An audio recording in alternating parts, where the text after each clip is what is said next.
Jenny Holzer's Protect Protect focuses on works from the last 15 years. For people who've been following her career, this exhibition may seem like somewhat of a departure. Holzer's primary material has always been language. She's put text on LED, or light-emitting diode displays, t-shirts, hats, light projections on buildings and other unconventional places. Now, her LED displays have morphed into more elaborate sculptures, and she's been making paintings. The overall visual effect of the exhibition, Protect Protect, is seductive. The gallery walls are awash in colored light, and text moves hypnotically across the sculptural surfaces. The work draws you in, and in doing so, brings you closer to the work's often disturbing content. Since 2004, Holzer has drawn her texts from declassified government documents. The earliest of the documents relate to the Reagan administration's support of Saddam Hussein in the early 1980s. The latest take us through the current wars in Iraq and Afghanistan. She obtained these through the National Security Archive and the American Civil Liberties Union. Both of these groups used the 1966 Freedom of Information Act to bring government documents into the public record. Holzer made a strategic decision to make documents into paintings, reproducing them, unaltered, in oil paint on linen. She'd noticed that people give paintings more time, attention, and value than other art forms.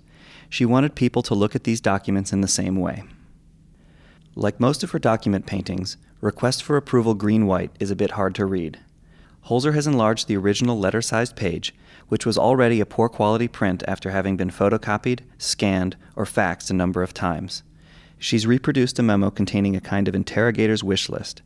It asks permission to conduct 20-hour interrogations, to subject prisoners to enforced grooming, specifically shaving their beards, and to deprive them of things that give them comfort, like religious objects. Holzer accessed the documents through the American Civil Liberties Union, or ACLU, and the National Security Archive. Kate Doyle is a senior analyst at the National Security Archive. The National Security Archive, despite its somewhat sinister name, is not a government agency. It is not the National Security Agency. It is not the National Archives. It is actually a non-profit, non-governmental organization that was founded in the 1980s by journalists and analysts, investigators, to first and foremost promote and defend the public's right to know. Working with the National Security Archive and the ACLU, Holzer looked at about 40,000 documents, including autopsy reports, policy memos, statements by American soldiers, and other products of the bureaucracy supporting the war. This painting, Jaw Broken, reproduces a statement by an Iraqi detainee who has had his jaw broken during an interrogation, and ends with his declaration of forgiveness of his abuser. The content of the documents Holzer has used varies widely, but most of them have one thing in common. They've been edited or redacted by government censors, blackened out so that the content is illegible. Again, Kate Doyle. Although the Freedom of Information Act provides people with a legal tool to request information from their own government, there are exceptions to the kind of information that the government will or can provide.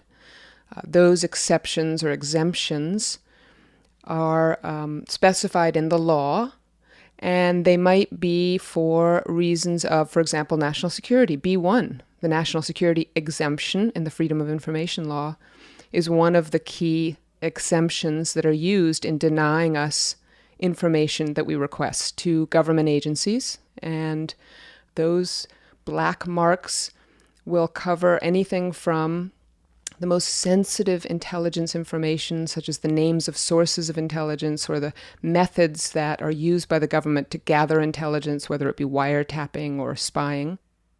Holzer has also used government documents in LED sculptures, and in some cases, these too are redacted. The text in the sculpture Purple comes from accounts of criminal proceedings against members of the armed forces. She's reproduced the redacted areas with X's. Often, the history of a document's declassification is visible on its surface. The painting, the White House 2002 Pink-White, reproduces a memo George W. Bush sent to his administration detailing his position on the Geneva Convention regarding the treatment of prisoners of war. In the lower left corner, we can see that the document was partially declassified in June 2004 and not fully declassified until October 2004. When you are talking about policies that walk the line between what's legal and what's not, immediately, even in the moment of the creation of those policies, comes the cover-up. comes the attempt by the administration to protect itself.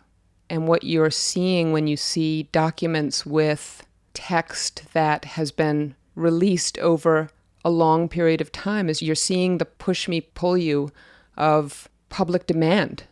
When we first request a document from the government, we might get back a highly classified, highly censored text. We then have the right to appeal that decision, and that will usually produce a less censored text. We will have more information. And if we really care about this issue, and most of these issues that we're talking about, torture and detention policy and the war on terror, we cared about and care about tremendously, we will go to court over it. In some cases, the government will declassify documents that have been completely redacted. The law actually stipulates that they have to provide the document. So even if the document is entirely blacked out, we will receive that document. And the tiny scratchings at the bottoms and tops of those pages sometimes tell us things about the document that are hard for other people to see. For example, it will tell us what exemption they used to hide that information. And that gives us a clue that this information was about a national security issue or a privacy issue, or it was about law enforcement, depending on what exemption they cite. Each president, when he comes into office, issues an executive order on classification and secrecy. And each president interprets his administration's position on secrecy in a different way.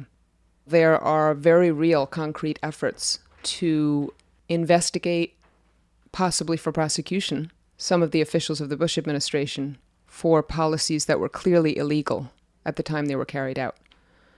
So in that sense, this exhibition couldn't have better timing, because these are precisely the questions that members of Congress, human rights lawyers, both in this country and in countries around the world, are asking themselves.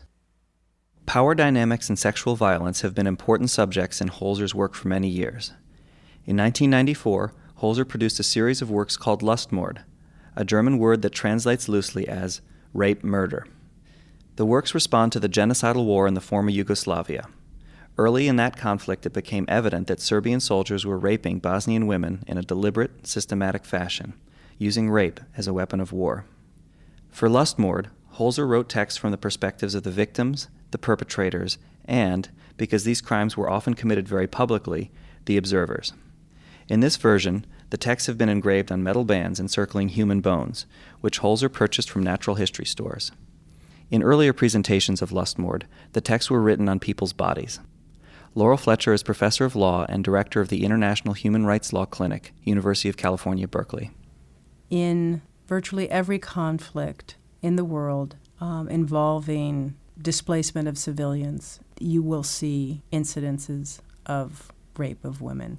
The degree and the extent and the patterns will vary, but I think that the war in Yugoslavia and the way rape was used there, specifically as part of a effort to terrorize and induce a population to move, was something new. The war in the Balkans began in 1991. At that time, under President Slobodan Milosevic, the Serbians seceded from Croatia, hoping to form Greater Serbia, an ethnically pure nation. And it was that desire to have ethnically pure territory that meant that you had to drive out the inhabitants who had been living in those areas, in some cases for centuries. So it was part of how do you get civilian populations who have lived in rural communities for hundreds of years to leave those communities and uproot. That is where the use of rape as a tool of terror came into play. A pattern reigned from 1992 to 1993 as Serb forces gained control in Bosnia. Soldiers would lob artillery into a Bosnian village. Its inhabitants would begin to flee. Paramilitaries or militias, often run by criminal gangs, would then arrive. But in general, men and women were separated. Then women might be rounded up and taken to separate detention facilities where they would be raped. They would be pulled out of those detention facilities at night by soldiers and raped. Sometimes as they were rounding up villagers, they would go door to door and conduct house searches. And in the context of those house searches, women would be raped. So they might be raped in front of their family members, they might be raped in front of their children, or certainly within earshot. The shame and humiliation that accompanied this practice needs to be understood in the cultural milieu of that rural population, where purity and chastity were prized among women. And so if a woman was raped and defiled, that brought shame not only on herself, but shame on her family.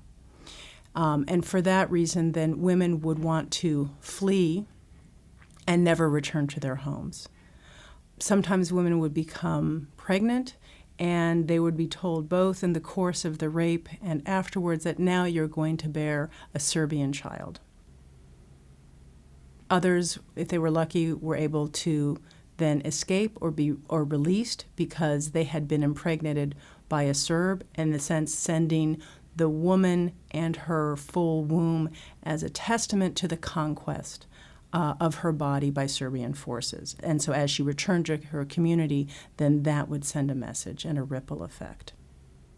We asked Professor Fletcher to respond to Holzer's Lustmord from her perspective as an expert in human rights violations.